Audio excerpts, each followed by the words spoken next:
Путешествие по Золотому кольцу древних городов вокруг Харана продолжается.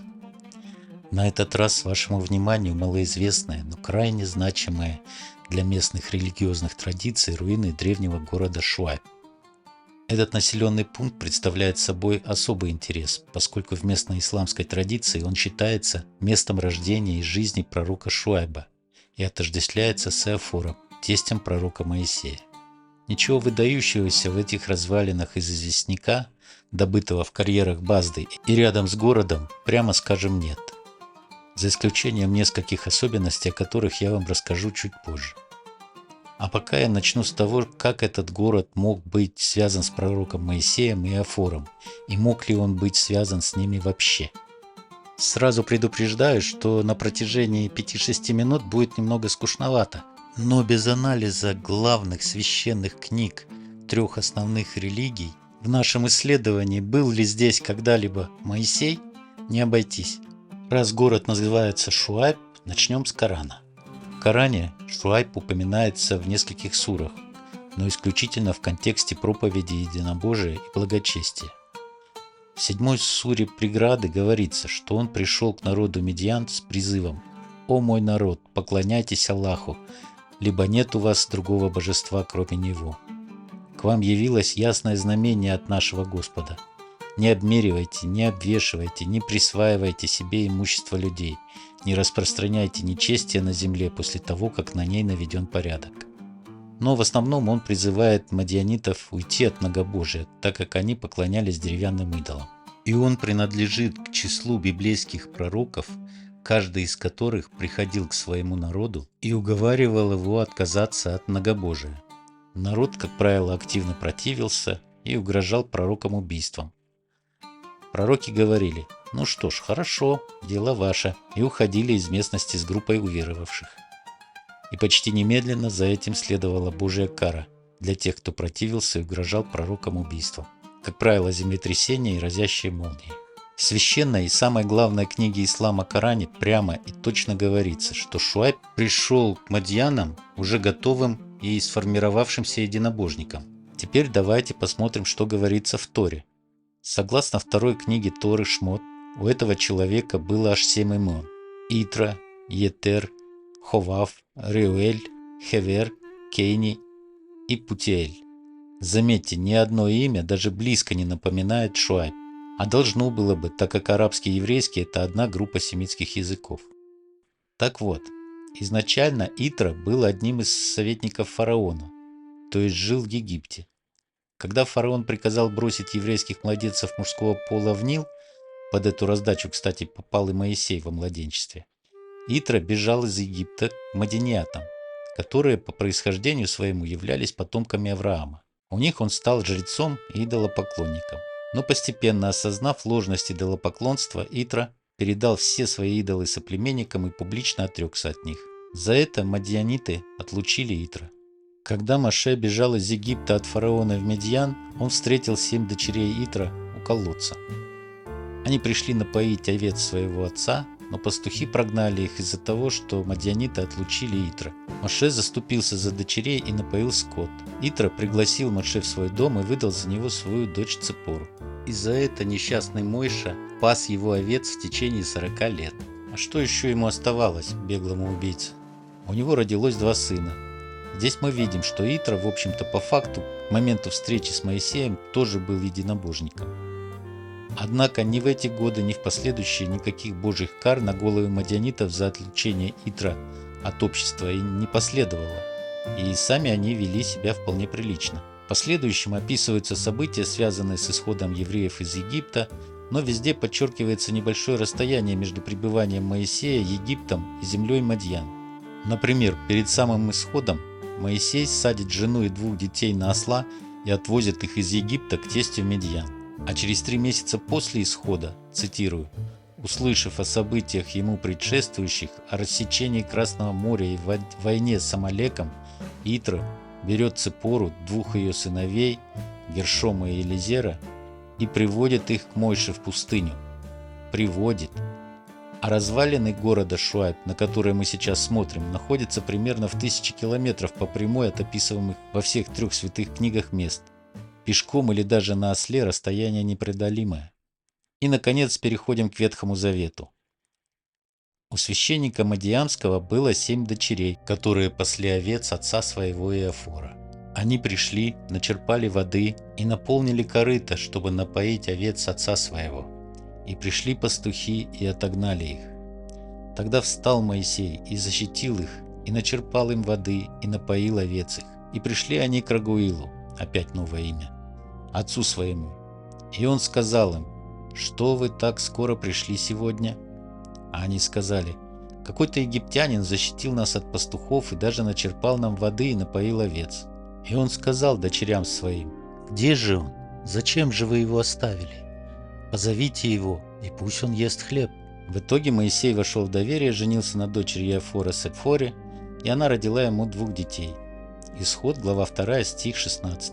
«И жил он у Иофора почти 40 лет, пока ему не было видения тернового куста, и он не пошел спасать свой народ». Однако здесь уже проявляется первый нюанс. В Ветхом Завете Иофор – это уважаемый человек и жрец у народа Мадьян, и вполне себе доволен своим многобожием. И только на 3-й месяц исхода из Египта, через несколько лет, когда он приводит Сипфору и 2 ее детей обратно к Моисею, и узнав, что сотворил Бог с народом Египта и фараоном, только тогда он сказал: «Ныне узнал я, что Господь велик, паче всех богов, в том самом, в чем они превозносились над израильтянами». И принес Иофор, тесть Моисея, всесожжение жертвы Богу. И пришел Аарон и все старейшины Израилевы есть хлеба с тестем Моисеевым перед Богом. То есть только тогда Иофор перешел в единобожие. И то далеко не факт, так как он снова вернулся в Мадьян, и о нем больше ничего не известно. Вы сами убедились, что версии в 3 великих книгах совершенно разные, имена совершенно разные, переход в единобожие в разное время и по разным причинам. Только в Коране Шуайб является пророком, а в Торе и Библии он просто предприимчивый тесть Моисея. Также есть огромное несоответствие, как вы уже поняли, в описываемых расстояниях, непосильных для езды на осле или пешему переходу с 2 детьми. Плюс официальные исторические данные, которым верить, конечно, это 50/50, но они признаны всеми народами, живущими в этом регионе, что мадьянское племя жило на юге Иордании. То есть из Египта необходимо было перейти только Синайский полуостров, и вы на месте. Это всего лишь около 300 километров. Это тоже немало, но все же. А вот переться до города, который мы сейчас видим на своих экранах, минимум 1200 километров. Это в 4 раза дальше, и занимало бы это путешествие более 2 месяцев, и в составе каравана для безопасности, но никак не пешком и с детьми. В общем, ничего схожего, и что можно было бы даже за уши подтянуть к этой местности, я не вижу. И да простят меня местные жители, верующие в эту легенду. Ни в Торе, ни в Ветхом Завете не описан процесс уничтожения племени Мадьян. Он есть только в исламских источниках. Так же, как и нет там никаких сведений о порочных привычках этого народа – обвешивать, обмеривать, грабить и отнимать имущество. Вполне возможно, что после того, как Аллах покарал людей, не поверивших в единого Бога, и уничтожил мадьянское племя, за исключением нескольких искренне уверовавших семей, пророк Шуайб ушел с этими людьми как можно дальше от места катастрофы, и они начали новую жизнь недалеко от Харана, основав город и дав ему свое имя. Эта история вполне себе имеет право на существование, но при условии, что все это происходило уже после Моисея и Иофора. И мадьяниты стали порочными разбойниками уже после описываемых в Торе и в Библии событий, что опять-таки является совершенным полным притягиванием истории за уши. Скорее всего, это был другой народ, другое племя, и все события происходили независимо от событий, описываемых в Ветхом Завете и в Торе. И если бы на самом деле здесь было место жительства пророка Шуайба или тестя Моисея и Иофора, турецкое государство здесь давно бы уже присутствовало, сделало бы из этого места источник дохода. А пока здесь только мусор, грязь, заросли крапивы, выпрашивающие деньги дети и полное отсутствие каких-либо исследований и раскопок, за исключением нелегальных. Я прошу прощения, что снимаю в вашем воображении ореол святости с этого места, но для объективного его осмотра он бы только мешал. Как всегда я говорю, Камень сам по себе не имеет сроков давности и датировок. Как видите, здесь присутствуют и языческие места поклонения. Причем они сделаны в виде одной удлиненной и двух небольших ниш по бокам. Этот античный стиль существовал на протяжении нескольких тысячелетий и не зависел от того, каким богам поклонялись жители. Очевидно, что существовал какой-то единый канон об устройстве домашних алтарей, подходящих любым богам. В данном случае богу Синуса товарищи. В центр ставился главный бог, а по краям второстепенные. Но это все равно, как разместить, допустим, в центре фигуру Зевса, а по бокам его детей – Аполлона и Артемиду. И этот принцип сохранился и до наших дней, претерпевая лишь незначительные модификации. Чуть позднее вы увидите, как такая же ниша была переделана уже в раннехристианскую. Что интересно, вот эти ниши, состоящими внутри башками, размещенные в жилищах, назывались пенаты. Популярное выражение «вернуться к родным пенатам» или «в родные пенаты» происходит из глубочайшей древности. Официоз утверждает, что якобы в этих огромных подземных помещениях изначально были римские захоронения, которые впоследствии были расширены и переделаны под жилища и подземные храмы. Причем основываются только на том, что эти ниши сделаны похожими на аркосолии, и тем, что нашли пару-тройку скелетных останков с посмертными дарами римского периода под толстым слоем козьего помета. Но, господа гениальные теоретики, у нас треть квартир оборудована арками. Это же не значит, что они римские захоронения. И почему нельзя утверждать обратное, что это римляне обнаружили эти подземные заброшенные поселения и использовали их под свои гробницы, что абсолютно в римских традициях. Поверьте мне, как человеку, занимавшемуся исследованием различных типов гробниц на территории Малой Азии, снявшего на эту тему несколько фильмов. Это похоже на все что угодно, но только не на гробницы. А как же тогда быть со знаменитым законом, принятым в Древнем Риме аж около V века до нашей эры? «Hominem mortium in urbe ne sepeleta neve urita». Мертвого человека в городе да не хоронят и да не сжигают. Не соблюдать законы империи было ох как чревато, и он строго исполнялся. Поэтому наличие римских захоронений лишь свидетельствует о том, что город был уже заброшен к моменту прихода римлян, и они, возможно, стали использовать эти помещения как некрополь. А скорее всего это вообще случайные захоронения, так как рядом нет остатков римских поселений. Как я уже говорил, это была территория, где поклонялись богу Сину. Последователи бога Сина практиковали ингумацию, то есть захоронение в земле, в отличие от кремации греков и римской традиции открытого разложения трупов в замкнутых помещениях. Поэтому все эти подземные помещения являются жилыми и служат лишь убежищем от жары в летний период для людей и для животных. Да, они отличаются друг от друга. Вход для людей имеют ступеньки, и он более крутой, а для скота длинный пологий вход, чтобы скот не спотыкался и ему было удобно спускаться и выходить. Вот это, например, жилище, а вот этот сужающий к входу длинный пологий спуск – это для скота.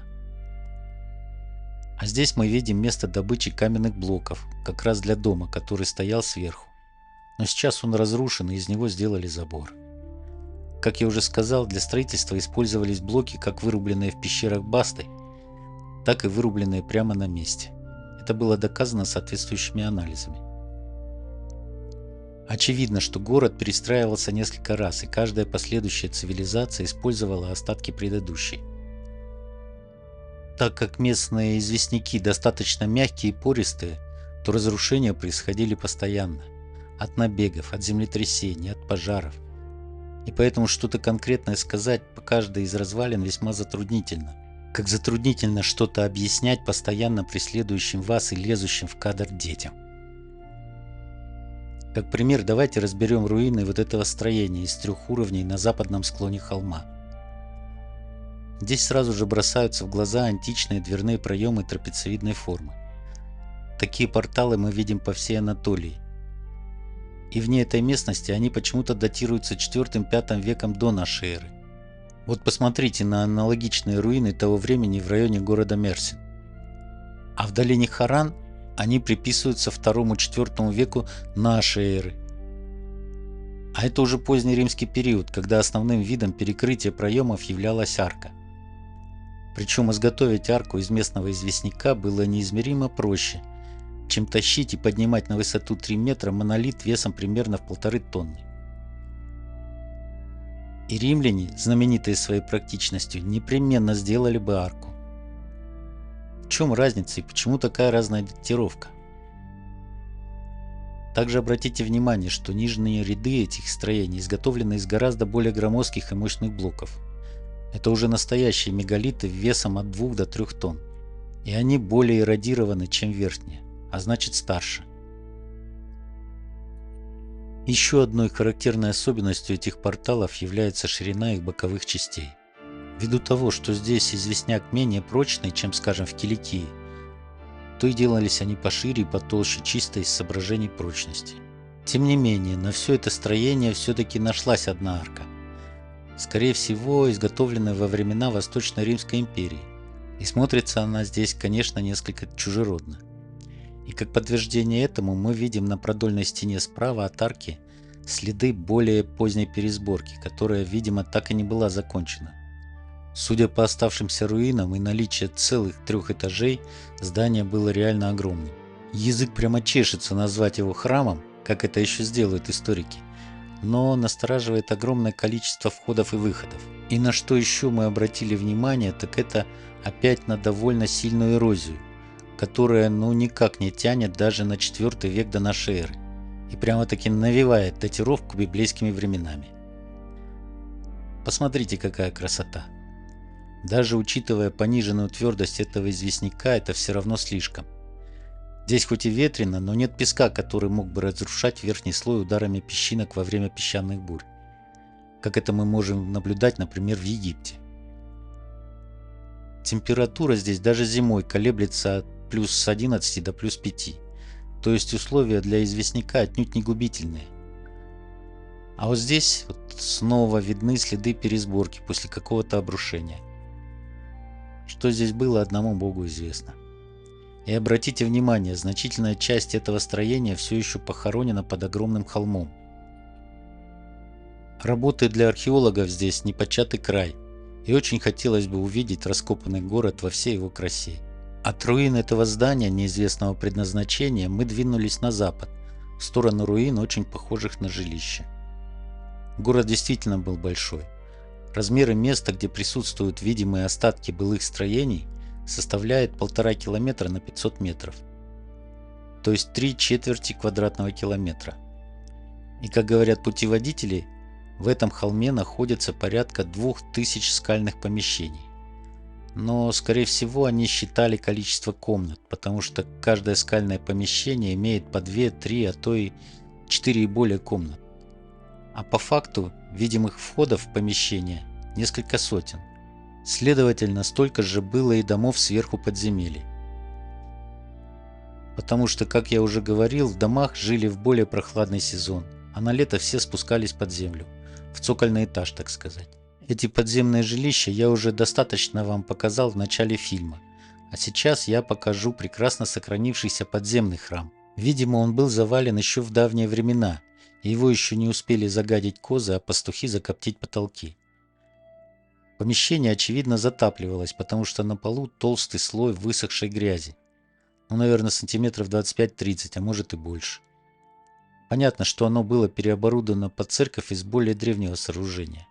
И совершенно уж очевидно, что не из римской скальной гробницы. Почему я считаю, что это именно церковь? А потому что вот эта алтарная ниша с боковыми нишами меньшего размера. И здесь вот справа видно небольшую нишу в рост человека с подковообразной аркой в верхней части. Существует теория, согласно которой такие подковообразные арки изображали и символизировали нимб вокруг головы Бога Сына, Бога Отца, Святого Духа и святых апостолов.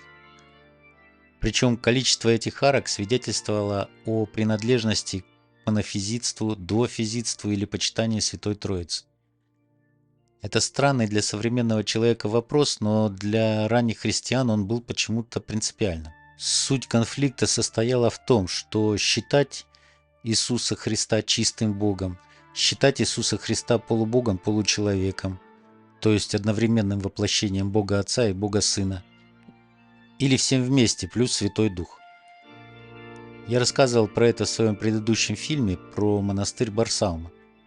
И вот согласно этой теории, вот эта двойная арка принадлежала течению дуофизитов. И что интересно, в Малой Азии подтверждения этой теории встречаются буквально на каждом шагу. Другая теория говорит, что двойная арка символизирует древний Тау-крест, ту самую перекладину, на которой был распят Иисус. Обе теории интересны и красивы, но хотелось бы знать мнение духовенства на эту тему. Ведь это явно церковный канон, и он должен быть как-то объяснен.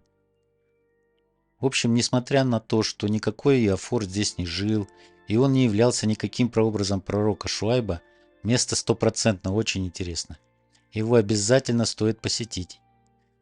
Кстати, если у вас есть какие-либо сведения и неопровержимые доказательства того, что все-таки Моисей жил здесь у своего тестя Иофора, пожалуйста, представьте в комментариях. Я с удовольствием сниму второй фильм на эту тему, так как у меня осталось некоторое чувство недоисследованности этого города. И я думаю, по мере его раскопок будут появляться все новые и новые интересные истории, связанные как с библейским, так и с раннехристианскими временами. Поэтому печалиться, что рассказы экскурсоводов не совпадают с реальностью, не стоит. Здесь и без Иофора достаточно мест, где родились, жили и работали пророками и святыми библейские и евангельские персонажи. Это такие фигуры, как Ной, Авраам, Енох, Иов, Исаак, Иаков, Даниил, Иезекииль, апостол Иоанн Богослов, легендарный царь Нимрод и еще масса других святых и пророков второго круга. И они без сомнения посещали этот довольно большой по древним меркам город. Так что святости у него хоть отбавляй в любом случае. Поэтому нажимайте лайк, пишите комментарий в поддержку канала и до новых встреч. Пока-пока.